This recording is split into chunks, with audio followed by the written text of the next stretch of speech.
Council. Today is Monday, July 27th. We have a quorum. I think I have to call for the meeting to be held virtually. Is that correct? Correct. Okay. I don't know what the exact language is, but I'm going to make a motion that we hold this meeting virtually, given the state of emergency that the Governor Pritzker has us under here in Illinois. Can I have a second? Madam Chair, it's a motion to suspend the rules.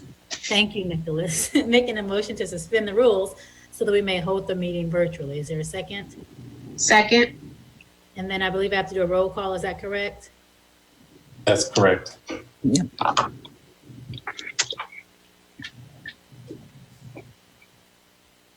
I do.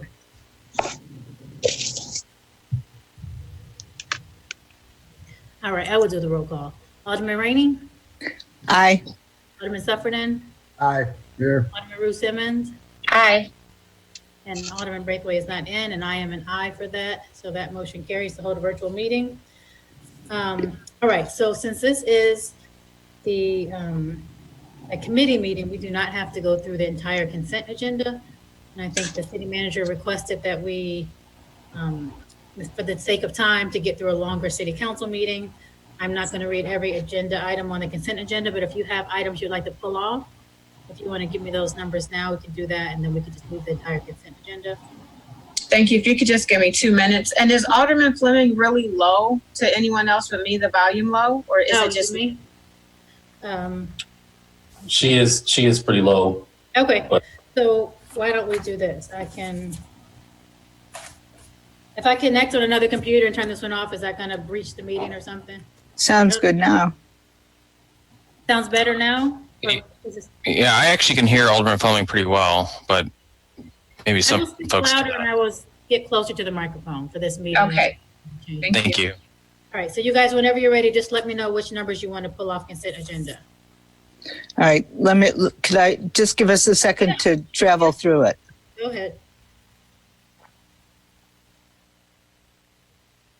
Alderman Fleming, if we could split the payroll and the bills list, please. Mhm. Do you want one of them off or just split them for two separate? I would just like it to be two separate votes, please. Okay, so I will take A1 off.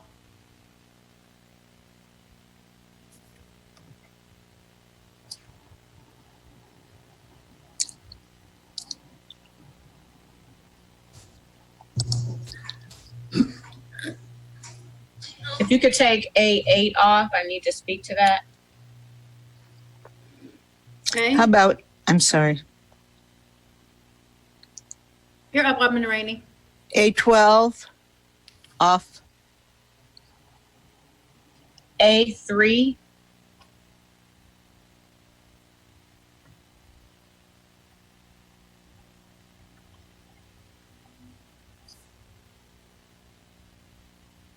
Alderman Fleming, You took A3 off. A3 is off. yeah. You And took it off. hey, Dave, this is Hitesh. We have the auditors here for presentation for item A2. Do we have to take it out of the consent? Yes, if they're going to give a presentation, I'll take that one off. Okay, A2. Alderman Fleming, you took A3 off? A3 is off. Yes, Alderman Ruth Simmons took A3 off. Thank you. Anything else? 1 second, please. Okay, I'm going to remove A14.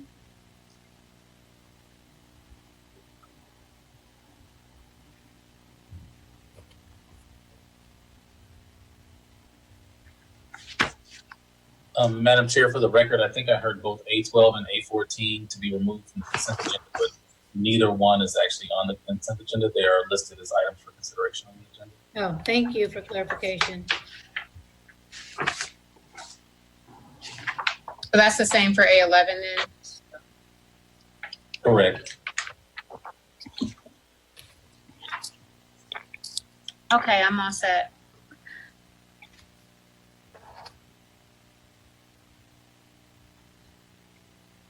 I'm sorry. I'm lost now. Why is A12 and A14? They are not consent agenda. They're listed as items for consideration. Thank you.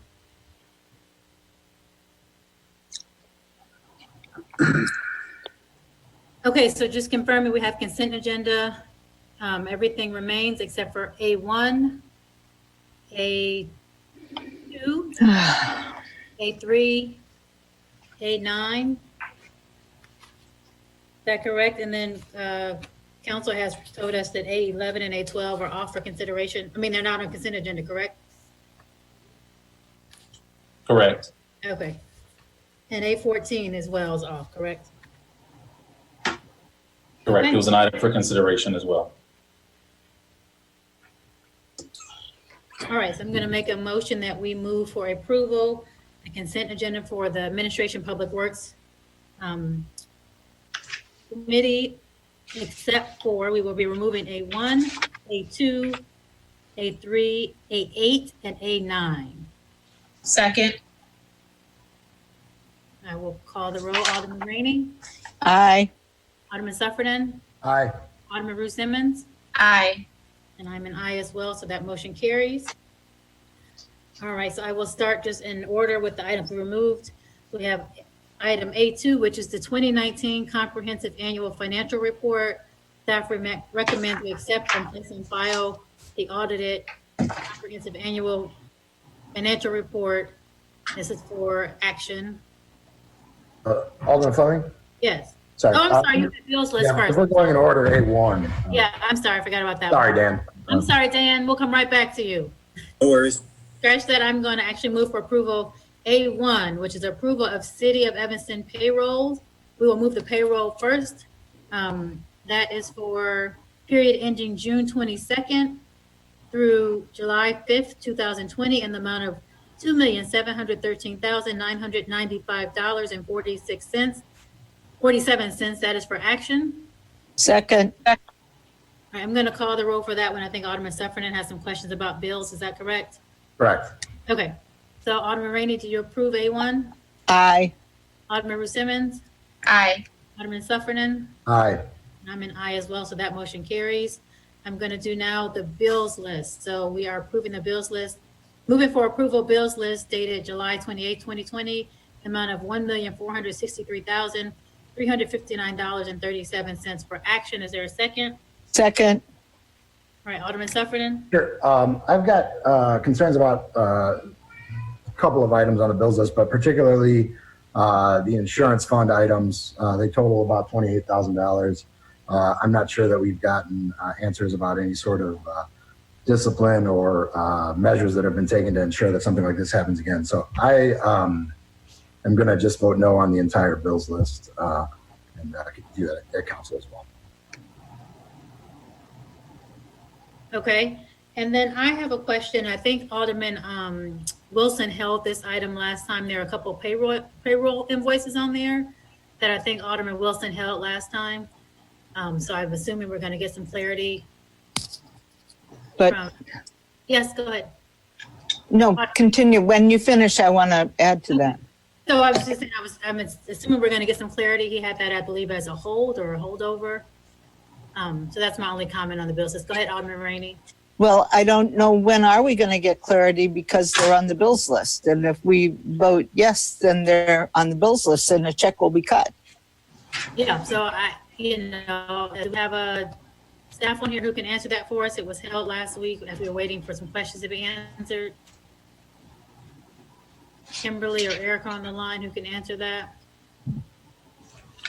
Yes, give me a second. Sorry, I'm having difficulties. So the clerk was not at the last city council meeting to address those invoices. So hopefully tonight he will be here to be able to address that. We haven't received any additional information from them. So like last meeting, it was pulled to discuss those items. So I'm assuming that would occur this evening as well. But why were they back on the bills list? I mean, without the response. I mean, we didn't want to vote against them, but we didn't have enough information to vote for them. That was the Correct. point. And the only person that can address those are the clerk, and the clerk has not provided that information. So it was asked to be put back on for the clerk to address, and if addressed appropriately, it will be able to go through the bills list today. But that's what we do here at Administration and Public Works. We discuss the bills list. Understood. Hmm. Understand. All right, so we have one item that is Alderman Sufferton is a no for, and we have another item that we don't have enough information for. I move we hold, I think there are 4 or 5 entries totaling 5,000 something. Could we hold it here until we get an answer? We have a lot to do at the council. Kimberly, can we just hold the entire bills list and get an answer? No, I mean, Alderman Fleming, this, No, not the entire bills list. Right. Just those 4 invoices or those 5 invoices? Yes, we can do Yeah. that, Alderman. Okay. And I will ask the clerk again to give us some additional information. Okay, and Alderman Sufferton, you're just a no. Do you want to get some answers from legal about your questions? No, I'm just going to vote no. I've asked, and the attorneys have been helpful, but I'm a no because of the items in the insurance fund. Okay, so we are going to, I will amend now, I guess, the bills list to reflect that we are going to pull the 4 invoices. I do not have them in front of me, but they are 4 personnel invoices regarding the clerk's office. Kimberly, are there 4 or 5? I want to make sure we hold up the right ones. It's 4. 4, okay. All right, so minus those items, I move for approval of the bills list. Second. Okay. Call the vote. Alderman Rainey, Aye. Alderman Sufferton, No. Alderman Ruth Simmons, Aye. and I'm fine being a no with those things pulled off. All right, so I move for action to accept and place on file item A2, 2019 Comprehensive Annual Financial Report. Mr. Desai, I believe we have a presentation. Oh, can I get a second, please, for that? Second. Thank you, Mr. Desai. yes, good evening, Madam Chair, the members of the committee. This is the fiscal 19 audit report, and we have Dan Berg from our auditors firm, Sikach and Company. But before I give it to him, I just, thank to our Andy Willem, the accounting manager, and his team for the great work, even while in the remote environment. At the same time, appreciate the auditors, their great professionalism and teamwork to break this through and pull this up, the whole report, pretty much on time. So with that, Dan Berg, can you just briefly go over the audit report for fiscal 19? And we have questions after he's done with his presentation.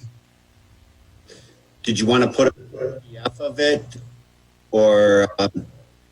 I have already shared with the alderman, but you can say the bookmark section, and I think Luke Stowe can help us to guide to that page number, so to bring it up. Okay, I have a number of bookmarks, but if you just want to go straight to the opinion on page 23 of the PDF, if you're following along at home, which the opinion is the best we're allowed to give. It's commonly referred to as a clean opinion. The opinion, there you go. It's commonly referred to as a clean opinion. It simply says that the financial statements present fairly in all material respects. That's exactly what you pay us for. We additionally adopted GASB 84 as it relates to fiduciary funds, but it really didn't have a dramatic impact on the city. The next one I'd like to hit is the statement of activities. And toward the bottom of the page, I boxed the change in financial position, the change in net position of $1 million to the good for the governmental activities and $3 million increase for the business type activities. I also wanted to point out just above that, investment income being almost 7 million for the governmental activities, over 500,000 for the business type activities, and nearly $1 million for the library. And remember, this was as of 12/31, which was a very good time to be measuring your market value of your investments. Not so much April 30, so good thing changed, but it would have been okay in February too at your old fiscal year end. Hey, Dan, let me just interrupt you, kind of correct you there. The investment income is 2.2 million right after the Right. Total. 7.9. Yeah. So 2,233,994 in the investment income and 982 in investment income for library. Right. Okay, good. So pretty impressive. Nicely done. The other one that I wanted to hit was toward the bottom of that listing, the general fund budget and actual. And just wanted to point out there that the general fund added $2 million to its balance, bringing the fund balance to nearly $15.9 million. Increase was only $658,000. The actual, obviously, the $2.034 million. So that was very important in this time we are in right now to increase fund balance a little bit to take care of some of the perhaps shortfalls we'll be seeing in revenues on some of the taxes and 2020. I as well wanted to thank Andy and the team.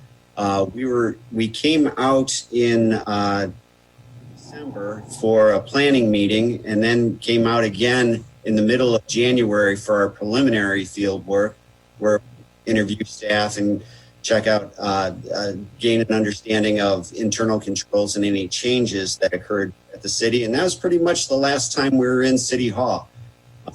The work that we did from April 13th to April 30th to do the field work was done completely remotely. So it took a great deal of cooperation between the city and our team. Martha Potter was our manager. She did a very nice job working with Andy and the team in order to accomplish this and get this report out in a timely manner.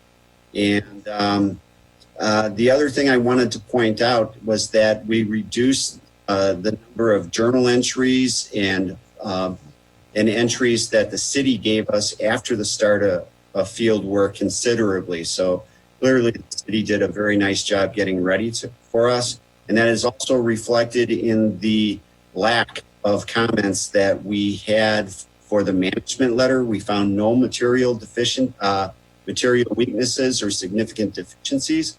And additionally, the city had implemented some of our deficiency comments from the prior year. The only real comment we had is there's a few funds still deficit fund balances, and city has a plan for those going forward, and it's just going to take a little time to get those correct down the road. So with that, I'd be happy to answer any questions you might have about the document you have before you, about the process, or about anything else regarding the audit.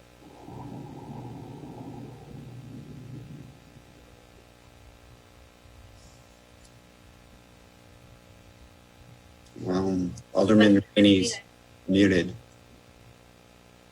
Hitesh, can you pull the screen share down so I can see my colleagues? All right. Does anyone have questions for the auditor? I think Alderman Rainey had to raise the hand. Alderman Rainey, do you have a question? I don't see her face on here.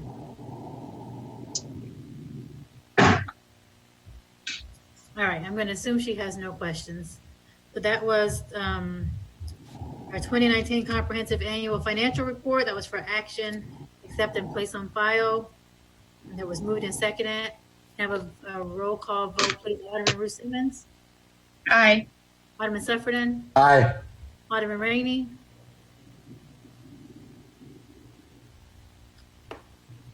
All right, Autumn, seems like we've lost Alderman Rainey. All right, well, I'm an aye, so it motion carries. If she has a question, Hitesh will come back to it. Our legal counsel just brought to my attention that I did not move the minutes from last meeting, so I will do that now. Moving for action, approval of minutes from regular Administration and Public Works Committee meeting from July 13, 2020. Have a second, please. Second. All right, roll call, Alderman Ruth Simmons. Aye. Alderman Sufferton. Aye. Alderman Rainey seems to be still missing, so I am an aye as well, so that motion carries.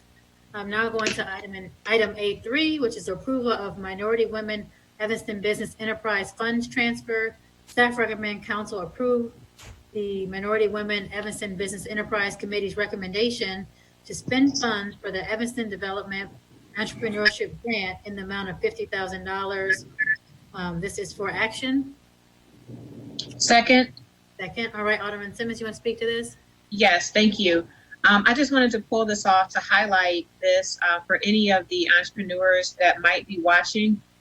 We have this fund in MWEBE where we have collected penalties for non-compliance of our contracts, and we have approved $50,000 in committee to fund additional entrepreneurship support grants. We exhausted our initial fund. There is more demand and more opportunity to serve our small business community. So I'm hoping that we can support this and get access or get funding access to our entrepreneurs. And then Alderman Simmons, can you just tell people how they apply and what the qualifications are? Absolutely. So this is available to small and micro businesses. You do not have to have a brick and mortar. That's what's unique about it. You can be a home-based business, and it is up to $2,500. It's up to $3,500 if you do have a brick and mortar business. It is available to help you with equipment, professional services. If you need an accountant or an attorney or marketing plan, if you need a piece of equipment to help you operate your business and generate revenue. It could also be used for an expanded list of services that we added in response to the COVID pandemic. You can contact Paulina Martinez at the City of Evanston. You can email her or you can call 311 to get access to her by phone. The application process is handled internally by our staff. It is a pretty simple process, and it's approved here at the City of Evanston. So please do apply. Right now, we are adding an additional $50,000. Thank you, Alderman Fleming. All right, thank you. That's great. I wish we could have used that North Shore Convention money for that. That's a great program. All right, so that's been moved and seconded. I'm going to call roll call. Alderman Ruth Simmons. Aye. Alderman Thank you. Rainey. Aye. Alderman Suffredin. Aye. And I'm also an aye, so that motion carries. We are now on to, I believe our next one is A8. Approval of contract award for Capital Cement Company Incorporated for the 2020 CDBG improvements and waste transfer station alley. Staff recommends council authorize city manager to execute an agreement with Capital Cement Incorporated in the amount of $1,009,403.36. Funding is provided by Capital Improvement Fund 2020 General Obligation Bond in the amount of $185,987.36, and the CDBG grant funds in the amount of $659,574, and a waste transfer settlement funds in the amount of $163,842. This is for action. Second. All right, Alderman Ruth Simmons, did you pull this one off? I did. I just wanted to speak to that because I had some emails with concerns. And so this is in the impact area of the waste transfer station. We have Alderman Braithwaite and I, along with the residents, have identified alleys and various infrastructure that needed improvement. We agreed on these alleys. There was another alley that was to be restored, and due to an easement that we need to get from ComEd, that alley is being delayed until next year. So I wanted to just let the residents of that neighborhood know why the delay. There's pretty extensive engineering involved in getting it done, and so it will not happen this year, but it is been committed that we will move forward with that as a priority next year. Additionally, I have worked with Director Stoneback and his staff to identify other opportunities for infrastructure improvement that we can do in-house with our staff, which could include environmental infrastructure, which would be tree plantings that are needed in the Fifth Ward in the impact area, as well as some sidewalks. So I understand that Director Stoneback has already worked with his staff to identify some opportunities, and that's something that we could look at possibly amending our agreement to add that to work to be done in 2020. Director Stoneback, can you add anything to that? No, that was a very good summary. We will look for planting trees within the 5th Ward in the waste transfer station area, as well as some sidewalk replacement in that same area. The sidewalk replacement would be done under contract, and we would have to come back at a council meeting to add that work to this actual contract. There's quantity in this current contract for sidewalk replacement, and we would add that scope of work to this contract. Thank you. So a little more information on that alley. It is the alley off of Emerson, just before you get to Darrow. And our staff is in negotiation with ComEd to get an easement. We are pretty well into that process and hopeful that it will be completed. Do we have any update on that yet, Director? I do not have a date on that, but again, I continue to work with them on that. Situation there is that the city only owns actually 8 feet of that alley, although the alley width, the way it exists right now, is pretty much like 16 feet, because the stone, the unimproved alley actually goes into ComEd property. So before we pave it, we want to make sure that we have an easement to place the permanent surface before we pave the alley.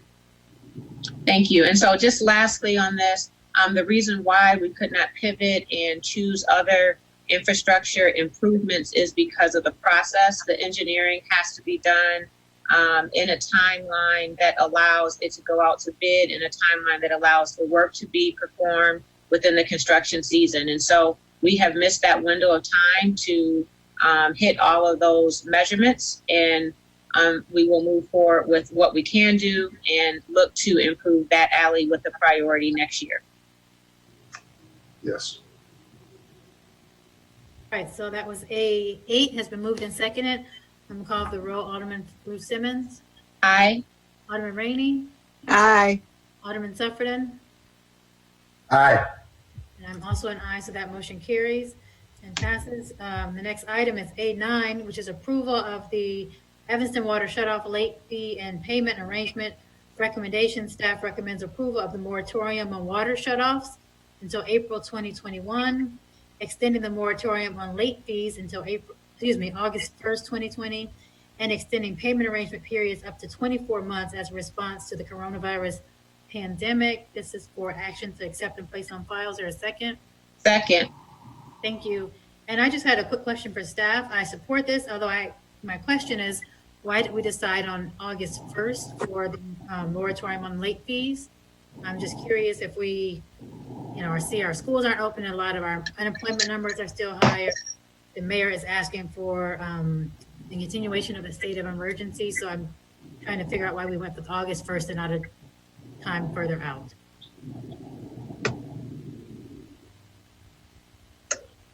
Madam Chair, members of the committee, Darrell King, Water Production Bureau Chief, City of Evanston. So with the going into phase 4, the Illinois Commerce Control recently approved an order for their regulated utilities to set this date for late payments and associated with past due amounts on the utility bills. So that was viewed as appropriate at this time, and so that's where the recommendation came from, and that's why it was included as part of our strategy in response to the pandemic. So Mr. King, if you give me an idea of what is the late penalty for someone who's late, is it a percentage of your water bill? Is it a flat fee? Yeah, it's a percentage. It's 10%. Okay, so it's 10% per month that it's late. Correct. Okay, and this started in, when did we start this moratorium? The moratorium started in March.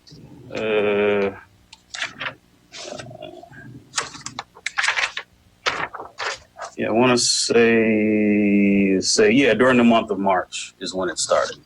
Okay, so people who are still paying late or haven't paid yet have had several months. And are we still allowing, so if you make the arrangements for your you're paying your water bill off, you're making these payment arrangements, that also sweeps up your late fee, and so you're not continue to be charged a late fee, you're just paying on the bill?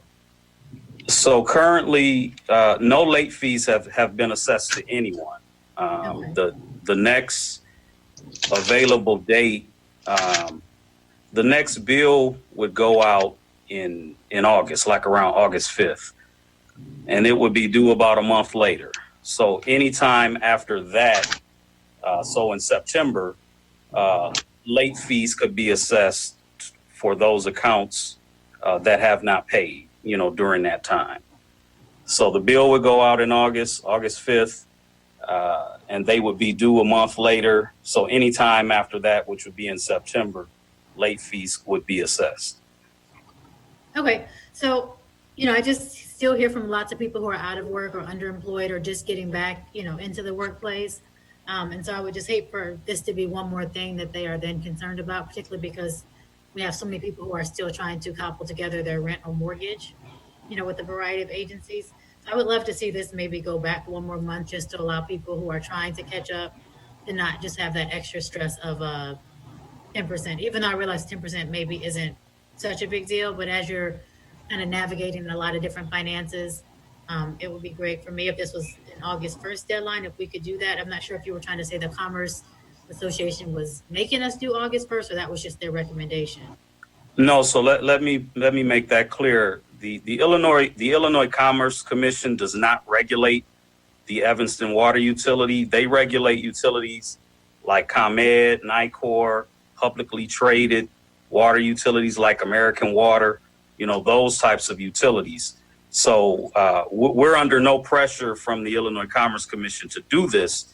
I just saw some of the things that was in their plan as appropriate actions in terms of late penalties. So that's why that was included. But there's no pressure from them for us to do it as of that date. That's just how their regulated utilities are. They have to adhere to that date. Okay, well, if my colleagues don't object, I would love to change that till September 1st, just to give people another month to try to get their footing with the water bill and all. I would second that. All right, so that's been moved and seconded. So the new, I guess I will, did I read it again, legal counsel as amended? Yes. Okay, so I'm going to move A9 as amended. So it's approval for Evanston Water shutoff late fee and payment arrangements. The amendment now is that the council is going to recommend approval of water shutoff moratorium until April 2020, and extend the moratorium on late fees until September 1st, 2020. This is for action to accept and place on file. Alderman Ruth Simmons, can you second? Aye. No, second. Okay, and then I'll take your vote, please. Aye. Alderman Sufferton? Aye. Alderman Rainey? Aye.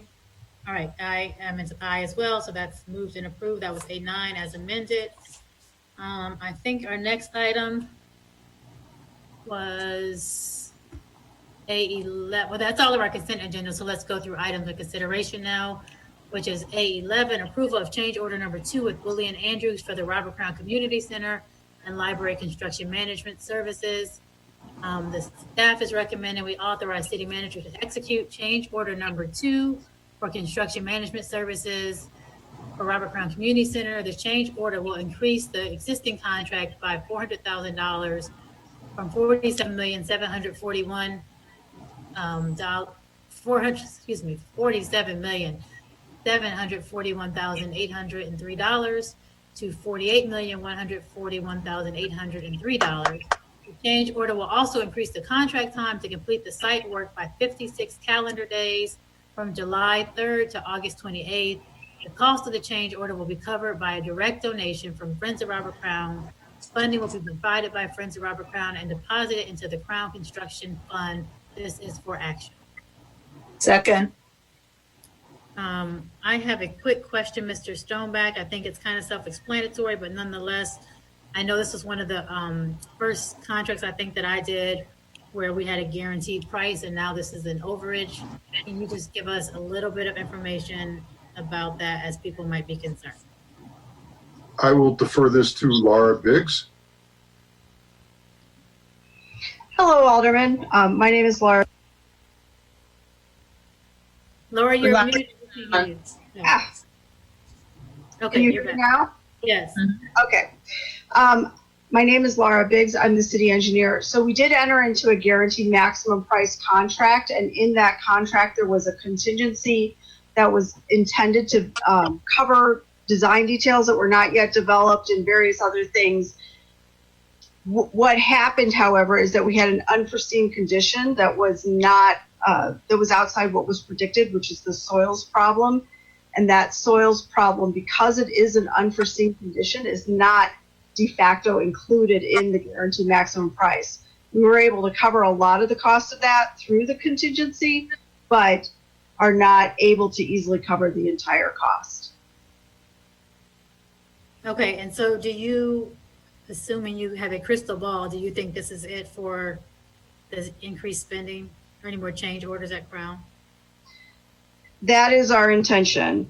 So this boosts the contingency, and it includes basically about $150,000 beyond what we think we need to finish the project. So with the goal that if we don't use that, that money will come back to us. Alderman Simmons? So you said a soil condition is what the change order was for? I thought that it was weather delays is what was stated as a change order. Is that the same? The cost changes are for the soil conditions, which ended up costing us about $880,000. So more than we're asking for in the change order. But in addition, there were time delays that were related both to weather delays and because there were some issues in procurement of materials because of the pandemic.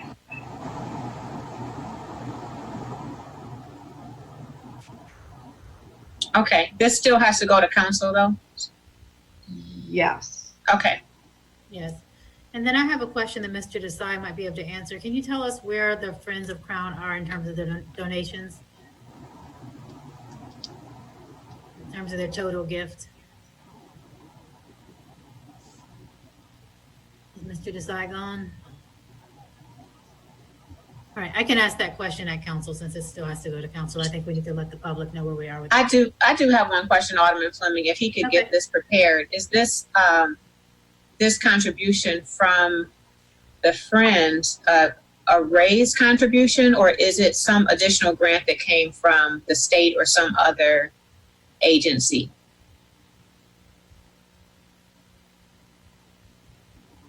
So I guess we're waiting on that.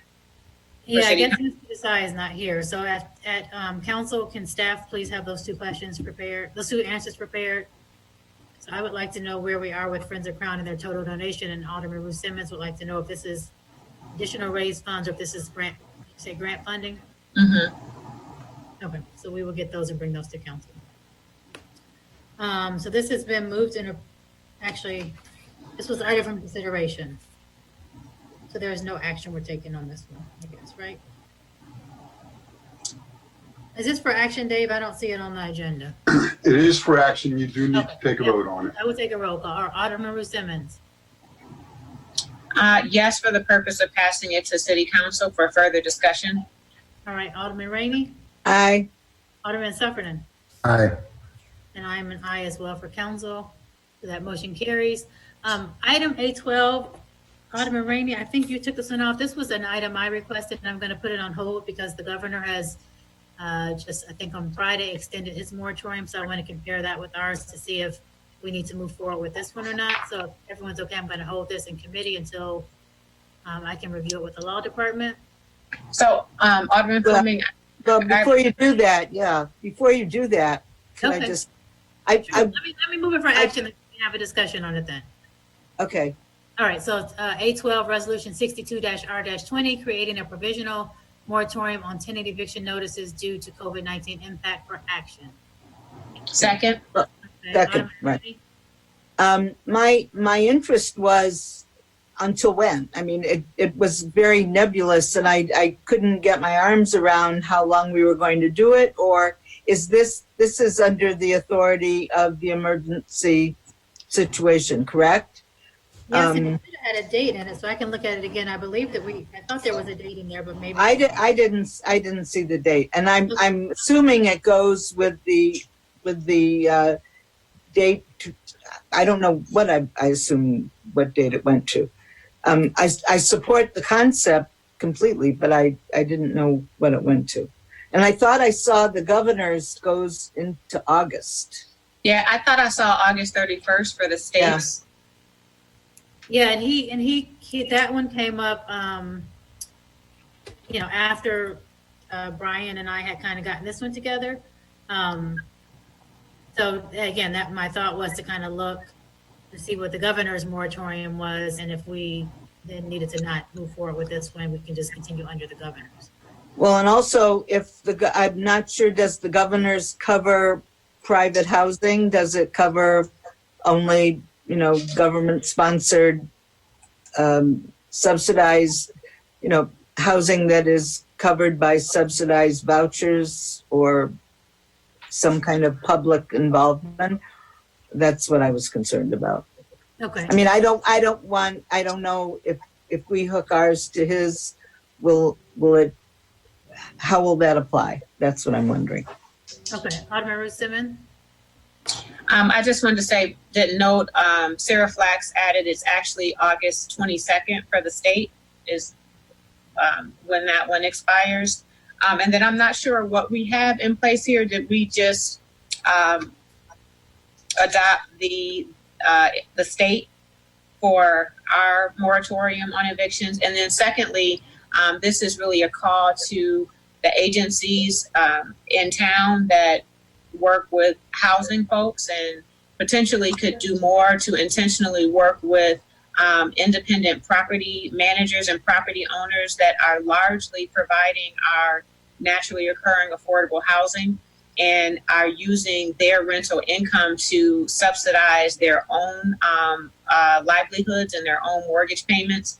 So if you could do a better job about getting information out there to support the small landlords that are living off of their supplemental income from one or two tenants that they might have in an owner-occupied building, that is necessary because this is impacting the community broadly. Of course, we want folks to be able to get their rent paid, but we don't want to do it always at the expense of homeowners not being able to get their mortgage paid and them losing their only asset. So I just want to put that out there for the agencies to take note and maybe serve the community better.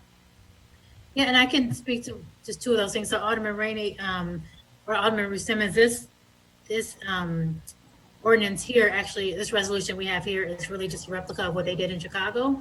It was my understanding, and you're gonna have to read it again, but the governor's initial ordinance, Alderman Rainey, I believe did cover everyone. However, there were some questions around kind of, was it more suggestive or was it actually kind of applicable in court? So I am not an attorney, so I don't want to necessarily speak to that. Sarah, if you're on the line and you want to chime in, Alderman Rainey, Alderman Ruth Simmons, to your point about the landlords, that is something that I've talked to Sarah about, and she's trying to work through the kind of vague guidelines we have for the CDBG and ESG funding from the COVID, if she can do some type of landlord assistance program, because that is an issue. We don't want people to be evicted, but we do know that, there are landlords as well. And part of the idea for this resolution as well was to focus really on our smaller landlords, not necessarily the larger corporations that own, buildings all over the U.S., but really to kind of allow something to be focused here, and then have them be able to work with Metropolitan Tenants Association, have our city staff be able to work with them for rental assistance, or get them connections, or so on and so forth. So a little bit trying to allow some more time for all that to happen before we are looking at evictions for folks, that they might be able to access some other agencies, but that does seem to take some time, unfortunately. The moratorium, this resolution says it will remain in effect until 60 days after the executive order or general administrative order, whichever extends further, expires. So, but I mean, the eviction order previously had to do with the county, the judges not accepting eviction orders, correct? Right, and they are now Correct. They're now accepting them. Yeah. So that was a little bit of the concern, although they're Yeah. probably backlogged, they are now going. This is Sarah Flax. I just looked up the information on the extension of Governor Pritzker's, and the summary that I've been able to find simply says that a landlord will not be allowed to initiate any residential eviction. So it appears very broad. It appears to cover all properties, not just, I'll try to make sure of that, but that's what it appears to be. Wow. But Sarah, just so we're clear, are people, because last time people were still able to go and file, the courts were closed, so are they not taking any filings now? Well, it says they cannot initiate any residential eviction Okay. until August 23rd, 2020, unless the tenant poses a direct threat to the health and safety of other tenants, an immediate and severe risk to property, or a violation of any applicable building code, health ordinance, or similar regulation. And that's what I believe was in the first one too. Okay. I see our legal counsel, Nicholas Cumming, is on. Do you want to add something to this conversation? I just wanted to point out that they can file, but the courts sort of decide what they want to do with whatever has been filed. So, I mean, there's been actions that we've been involved in that, you know, have been filings, but the court necessarily doesn't necessarily take action.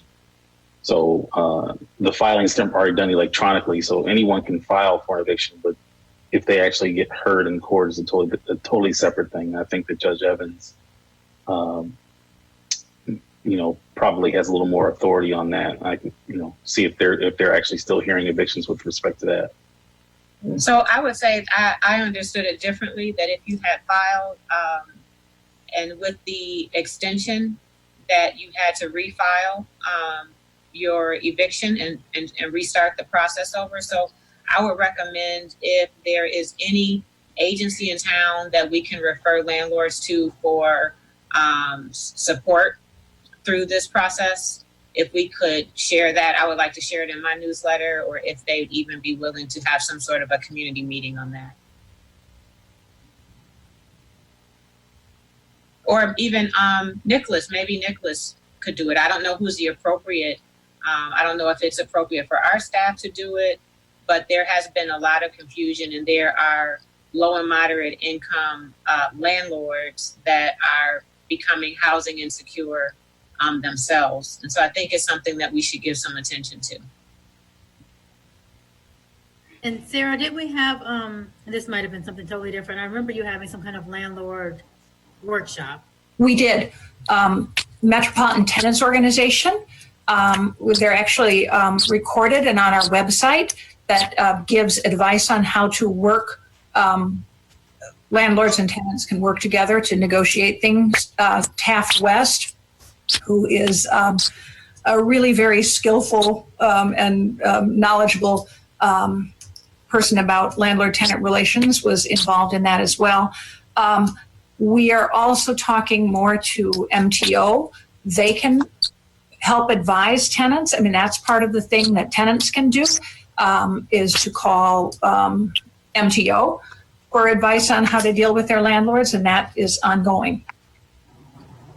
They don't do any kind of just landlord information. Well, they'll work with the landlords too. Landlords may call them as well. I mean, they work both sides. We're looking at whether or not we can get a mediation project, and that's what you and I were discussing, which would be focused really on our small landlords, where it's their get the tenant and the landlord to talk with the mediator and work out an agreement that would be within the amount that we can pay using CDBG-CV. That was the specific thing, but we right now don't have a broader mediation program. We don't have funding that would cover that. That would have to be looked at separately. There is, but that could be offered. The challenge that we run into, and this is something that I had talked with both MTO and Lawyers Committee for Better Housing about the Chicago ordinance with the amount of time. It was 7 days after the 5-day notice, and that really gives people very little time to work out a mediation. So. Okay, so we had a vote for for action for this item, but I would like to still hold it and try to make sure it makes sense for all the comments that we had today. So council, do I need to do another motion to hold? Second. Okay, so I would just do a roll call. Alderman Rainey, Aye. I don't think you Ms. need one. Sufferton, Aye. Alderman Ruth Simmons, Aye. and I'm an aye. All right, so we're going on to item 813, which is resolution 64-R-20 to authorize the city to file a grant application with Metropolitan Water Reclamation District of Greater Chicago's Green Infrastructure Project Partnership for funding on Main Street Improvements Project. The total estimated construction cost for Main Street Improvement Project is $4,700,219. The program is eligible with program eligible costs totaling $430,000. Of the eligible costs, MWRD will pay 75%, which is $322,500. The city will pay the remaining costs. The city's share project cost of $107,500 will need to be budgeted for 2022 sewer fund budget for action. Second. Second. All right, is there any discussion for this one? All right, I'll call the roll. Alderman Ruth Simmons, Aye. Alderman Rainey, Aye. Alderman Sufferton, Aye. and I'm an aye as well, so that motion carries. And last one is item 814, which is resolution 65-R-20, extending the declared state of emergency until August 10, 2020. Staff recommends adoption of this resolution for action. Second. Second. Any discussion on this one? I think this has been, last week it was until, I think, July 27th, so it's been moved out a couple weeks. Any conversation? No. All right, so it's moved and seconded. I would just say that I've gotten several different answers in terms of why we need to continue to extend these, particularly if the state is under a state of emergency. And it was told initially that FEMA funding needed to have this declared state of emergency, and then that was conflicted somewhere else. So I feel like we're operating aside from, essentially council, instead of having meetings in person, we seem to be operating pretty efficiently. So I do not want to continue the state of emergency. I would like us to try to get back to some kind of normalcy, particularly as we go into the budget. So I am opposed unless I have a much better answer that I've been given so far. So Alderman Ruth Simmons, I'll call you for a roll call, please. Aye. Alderman Rainey, Aye. Sufferton, No. and I'm a no, so that's a tie. So what happens? I think it moves forward still, right? It moves forward to council for consideration. Okay, so it's for action. Okay, so we'll move forward to council. Those are all the items on our agenda. Do we have anything for discussion or communication? No, and I assume we had no public speakers, Dave. You didn't give us any.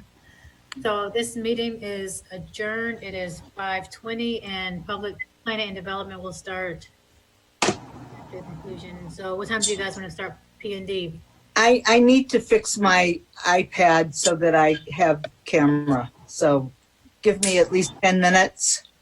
So we'll do 5, so it's 5:30 now, 5:45? Okay, that'd be very good. Thank you. No problem. So move to adjourn. Is there a second? Second. Second. All those in favor, please say aye. Aye. Aye. All right, so.